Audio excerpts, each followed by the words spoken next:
Imagine perfection, not the flawed, striving imitation of a mortal hand, but the absolute, crystalline ideal. This was Kimos, and this was Fulgrim, a world reborn through his flawless vision, a Primarch sculpted from the very essence of excellence. But even the purest white can be stained. Even the most harmonious chord can descend into cacophony. Join us as we unravel the exquisite tragedy of the Phoenician, a tale where the relentless pursuit of perfection led not to enlightenment, but to a descent into a sensory abyss, a testament to the horrifying truth that sometimes the most beautiful things break the most spectacularly.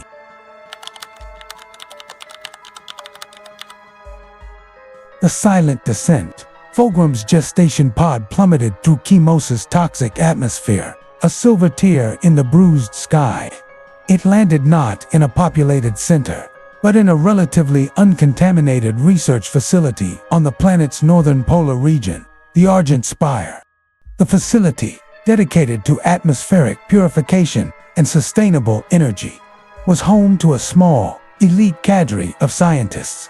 Their lives dedicated to Kimos' salvation through rigorous methodology and aesthetic design. The Immaculate Child. When Ostian Dalafor and his team breached the pod, they found not a wailing infant, but a child seemingly moments old, yet possessing an unnerving stillness and an aura of preternatural awareness. His features were already finely sculpted, his eyes holding an unnerving depth. Dalafor, a man whose life was dedicated to elegant solutions and precise execution, felt an immediate, almost possessive fascination. The accelerated mind. Fulgrim's development was unnervingly rapid.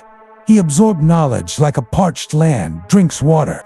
By the Terran equivalent of 5 years, he possessed the intellect of a seasoned scholar. He didn't just learn, he mastered, his understanding reaching a level of intuitive brilliance that often surpassed his educators. He learned the intricate workings of the atmospheric purifiers, not just their function, but their elegant design. The subtle hum of their energy converters, the precise ratios of their catalytic agents, the uniting vision. Kimos was a world fractured into specialized enclaves, each clinging to their specific solution for survival, often in competition with one another. Witnessing this inefficiency, this lack of unified vision, sparked a profound dissatisfaction in young Fulgrim. At the age of 12 Terran equivalent, he delivered a series of impassioned addresses to the ruling councils of the major Kimosian enclaves. His words were not the pleas of a child, but the precise and elegant arguments of a master orator, outlining a holistic plan for planetary revitalization, emphasizing the beauty of integrated systems and the perfection of collaborative effort. His charisma was undeniable, his vision compelling. He didn't just propose solutions, he painted a picture of a reborn Kimos, a world of pristine beauty and harmonious function. The fractured enclaves, for the first time in generations, found common ground in his vision. The cleansing of the Crimson Wastes. The Crimson Wastes, a vast, heavily polluted region, was deemed unsalvageable by previous generations. Fulgrim, at the head of a unified Kimosian effort, conceived and executed a radical plan involving atmospheric filtration on a planetary scale, coupled with bioengineered organisms to break down the toxic pollutants. The project was deemed impossible, its logistical requirements staggering. Yet, under Fulgrim's meticulous planning and inspiring leadership, it succeeded. The Crimson Wastes began to bloom again, a testament to his unwavering pursuit of perfection and his ability to inspire others to achieve the seemingly unattainable.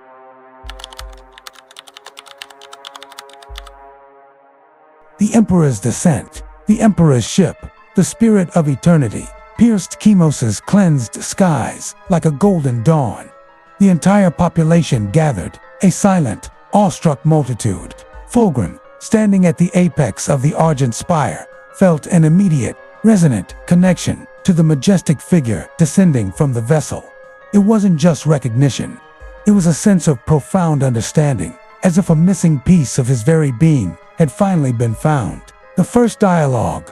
As the Emperor approached, the assembled Kimosians knelt. Fulgrim alone remained standing, his gaze unwavering. Emperor, his voice resonating with power and a hint of something akin to pride. You are Fulgrim, son of Chemost. Fulgrim, his voice clear, precise, yet filled with an underlying intensity. I am, and you are the one I have foreseen in the whispers of my own mind, the architect of a greater perfection. Emperor, a flicker of surprise crosses his features, quickly masked. Foresight, a gift unexpected in my sons, though not unwelcome. You have wrought wonders here, Fulgrim. Chemost shines like a beacon of what humanity can achieve. Fulgrim. It is but a pale reflection of the perfection that awaits us amongst the stars, Father. A perfection I am eager to help you realize. Emperor, a smile, perhaps genuine. Indeed, you shall lead the Third Legion, the Emperor's children. They shall embody the striving for excellence that marks your world. Go now, my son. The galaxy awaits its sculpting. The naming. The Third Legion was initially unnamed. It was Fulgrim who, in his inaugural address to his new warriors, declared their purpose. We shall be the Emperor's children. In our deeds, in our bearing, in our very being, we shall strive for the perfection that our Father envisioned for all of humanity. Every action, a masterpiece. Every victory, an elegant triumph. His words resonated deeply with the legionaries, many of whom were drawn from worlds that also valued artistry and precision. The Lar campaign, the cracks began to show. During the final confrontation with the Lauer hegemon, a creature whose bioengineered form Fulgrim found particularly repulsive. Fulgrim, his voice laced with disgust as he surveys the hegemon's grotesque form. Behold, brothers, this thing believes itself a pinnacle of evolution. It is a testament to the ugliness of unchecked growth, the antithesis of form and function. Captain Lucius, a future harbinger of excess. Its death will be a necessary purification, Lord Fulgrim. Fulgrim. More than necessary, Captain.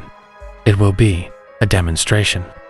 A precise and exquisite severing of the imperfect from the potential for beauty. Ensure its demise is aesthetically satisfying. The subsequent annihilation of the Lar was swift and brutal, but also carried out with a disturbing level of artistic flair by some elements of the Legion, foreshadowing their later descent.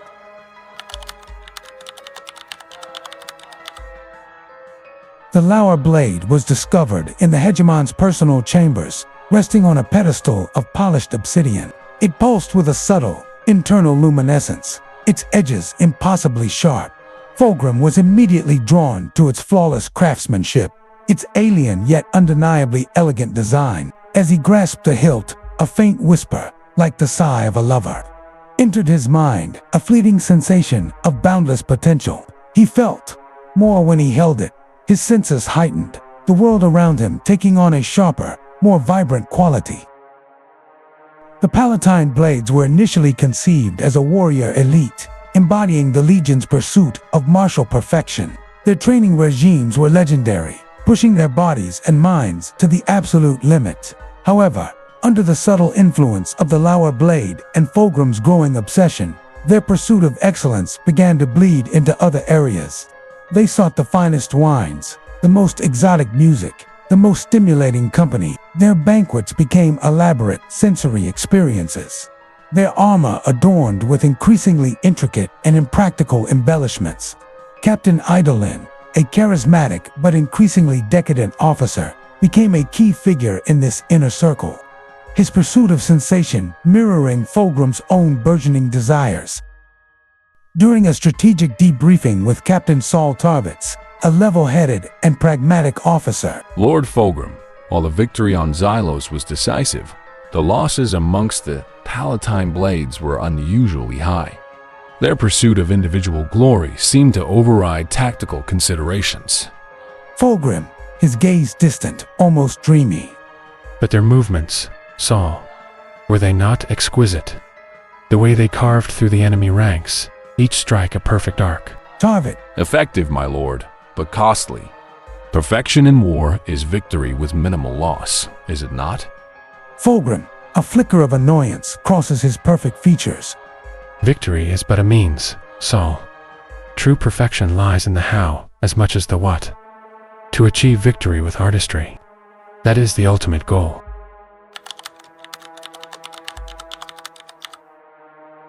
The news of Istvan III reached Fulgrim on the pleasure world of Melchior, where he and a significant portion of his legion were indulging in elaborate sensory rituals. The initial reports filled him with genuine horror. Horus, his brother, the War Master, had betrayed the Emperor. Erebus of the Word-Bearers, a master manipulator, approached Fulgrim during a particularly elaborate banquet. The air thick with exotic perfumes and the sounds of strange, intoxicating music. Erebus, his voice a silken whisper. Fulgrim, a tragedy unfolds. Your noble heart must surely be wounded by the War Masters. Deviation. Fulgrim, a shadow crosses his face. Betrayal of such magnitude. It is an obscenity, Erebus. An imperfection that must be Erebus. Indeed. Yet, consider this, Primarch.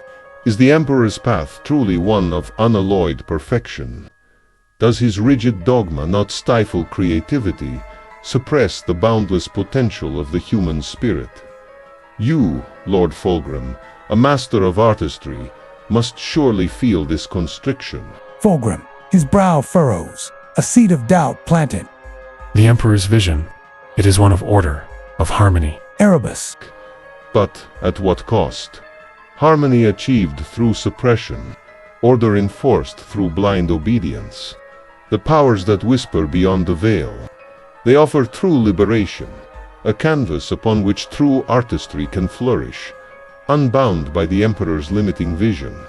Imagine, Lord Fulgrim, a universe where sensation is the only law, where creation knows no bounds. The lower blade, which Fulgrim still carried, pulsed faintly in its scabbard, its whispers subtly reinforcing Erebus's words. The vision of Slaanesh, the demon within the blade, sensing Fulgrim's wavering resolve, intensified its influence. During a moment of intense sensory overload, Fulgrim experienced a vivid, hallucinatory vision, a realm of infinite pleasure and pain intertwined, a canvas of boundless creation and destruction. He saw himself as a godlike figure within this realm, his every desire instantly manifests, his artistic impulses given free rein. The allure was overwhelming, promising an escape from the perceived limitations of the Emperor's Imperium. Confronting Captain Tarvitz, who had voiced his concerns about Horus's actions and the growing decadence within the Legion. Lord Fulgrim, the War Master's actions are anathema. We must stand with the Emperor. Fulgrim, his eyes gleaming with a newfound, unsettling light. You cling to outdated ideals, Saul. The Emperor's path is one of stagnation. Horus, he offers a new dawn, a chance to transcend the limitations placed upon us. True perfection lies not in rigid adherence, but in boundless exploration. Tarvit. This is madness, my lord. The Emperor is our gene-sire, the architect of our purpose. Fulgrim, his voice hardening. Your purpose was defined by another, Saul. Now, you will find your true purpose, or be swept aside by the tide of progress. The order to unleash the virus upon Istvan III was delivered with a chilling calm, the pursuit of a warped vision of perfection overriding all former loyalties. As the virus ravaged the surface of Istvan III, Fulgrim addressed a portion of his legion who had embraced the new path. Brothers, look upon this cleansing fire. It purges the imperfect, the stagnant, the weak. We are the Emperor's children reborn, freed from the shackles of a false ideal. We shall embrace the boundless canvas of sensation, and in doing so, we shall achieve a perfection beyond the Emperor's wildest imaginings. Let the screams of the dying be our symphony, their agony, the clay from which we sculpt a new, more glorious future.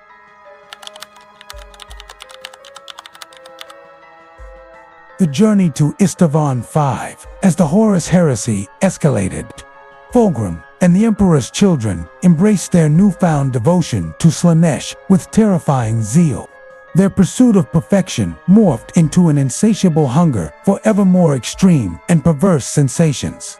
Their once beautiful armor became adorned with grotesque ornamentation, and their battle cries devolved into shrieks of pleasure and pain. The massacre at the Drop Site Massacre.